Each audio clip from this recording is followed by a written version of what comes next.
¿Por qué los testigos de Jehová celebran la Cena del Señor de forma diferente a otras religiones? Nosotros seguimos fielmente lo que indica la Biblia sobre cómo debe celebrarse la conmemoración de la muerte de Cristo, también llamada la Cena del Señor o la Última Cena. Primera a los Corintios 11:20. Sin embargo, las creencias y costumbres de otras religiones respecto a esta celebración no se basan en la Biblia. ¿Por qué se celebra? Celebramos la Cena del Señor para recordar el sacrificio que Jesús hizo por nosotros y mostrar nuestro agradecimiento. Esta celebración no es un sacramento ni se trata de una práctica religiosa que conceda algún don especial, como el perdón de pecados. La nota a pie de página dice: la obra El Espíritu Santo, la Iglesia y los Sacramentos dice en su página 12: la Escritura no emplea el término sacramento, habla de misterio.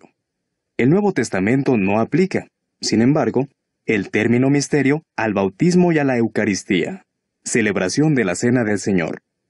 Fin de la nota. La Biblia enseña que Dios puede perdonar nuestros pecados solo si ejercemos fe en Jesús, no gracias a algún rito religioso. ¿Con qué frecuencia? Jesús les mandó a sus discípulos que celebraran la Cena del Señor, pero no especificó la frecuencia. Algunas personas creen que debería celebrarse todos los meses. Otras, cada semana, todos los días, varias veces al día o tan a menudo como la persona lo considere necesario. Sin embargo, hay algunos factores que debemos tener en cuenta. Jesús instituyó la Cena del Señor el mismo día que se celebraba la Pascua judía, y horas más tarde murió. Y esto no fue una simple coincidencia. Las Escrituras comparan el sacrificio de Jesús al del Cordero de la Pascua.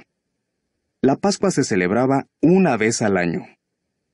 Asimismo, los primeros cristianos celebraban la conmemoración de la muerte de Jesús una vez al año, y los testigos de Jehová hacemos lo mismo, pues seguimos el modelo que enseña la Biblia. Fecha y hora. El modelo que estableció Jesús nos ayuda a determinar no solo la frecuencia, sino también el día y la hora de esta celebración. Él la instituyó el 14 de Nisán del año 33, después de la puesta del sol, según el calendario lunar bíblico. Los testigos también celebramos cada año la conmemoración en esa misma fecha, siguiendo el ejemplo de los primeros cristianos. El 14 de Nisán del año 33 cayó en viernes, pero cada año puede caer en un día de la semana diferente. Para saber qué día corresponde al 14 de Nisán, utilizamos el método que se seguía en la época de Jesús, y no el que usan los judíos en la actualidad.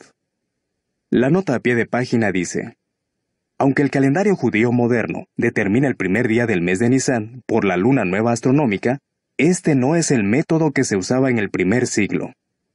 Los judíos de la antigüedad sabían que el mes de Nisán empezaba cuando la luna nueva comenzaba a verse en Jerusalén, cosa que puede suceder uno o varios días después de la luna nueva astronómica. Esta diferencia es una de las razones por las que la fecha en la que los testigos de Jehová celebran la conmemoración de la muerte de Jesús no siempre coincide con la de la Pascua de los judíos de la actualidad. Fin de la nota. El pan y el vino. En esta nueva celebración, Jesús usó pan sin levadura y vino tinto que habían sobrado de la comida de la Pascua.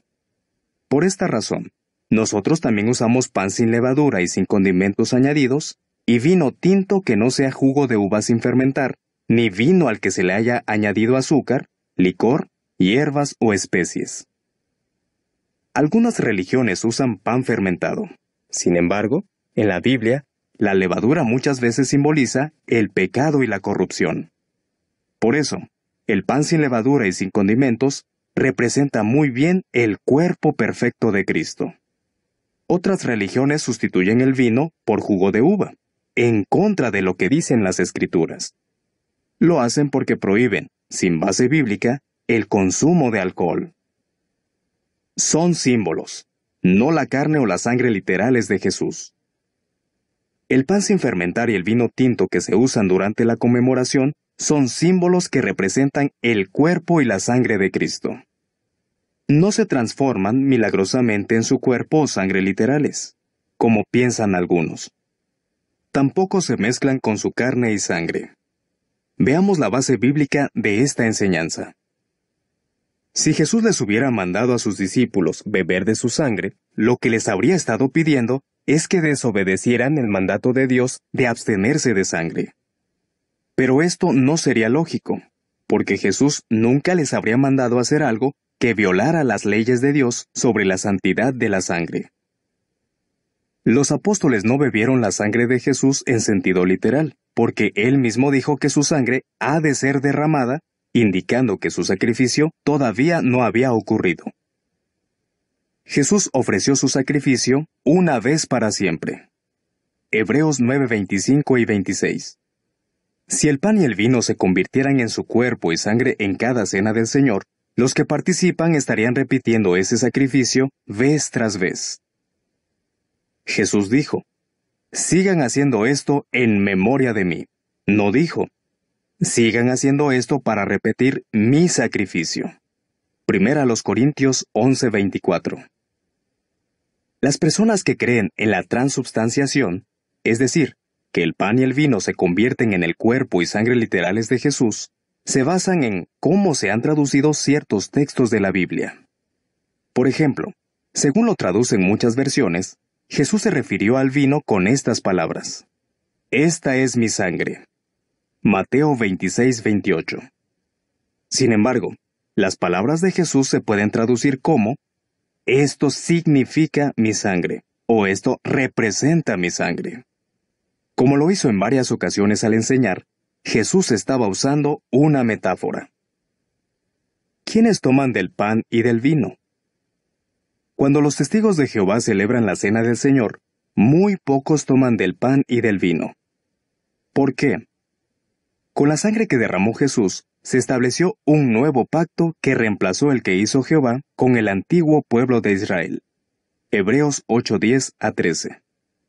Los que están incluidos en ese nuevo pacto son los que comen el pan y beben el vino durante la conmemoración. No pueden hacerlo todos los cristianos, sino solo los que han sido llamados de una manera especial por Dios. Hebreos 9:15.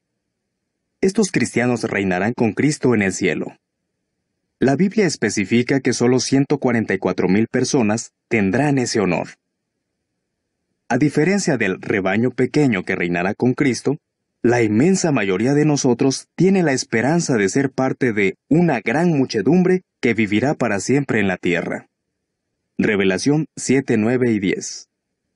Aunque los que tenemos la esperanza de vivir en la tierra no tomamos del pan y del vino, sí asistimos a la conmemoración para expresar nuestro agradecimiento por el sacrificio que hizo Jesús por nosotros.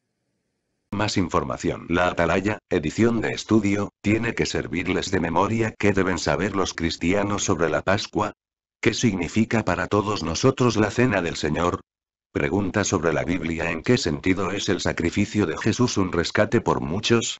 ¿Cómo nos libra el rescate del pecado y la muerte? Publicadas en jw.org. Opción, sobre nosotros, preguntas frecuentes.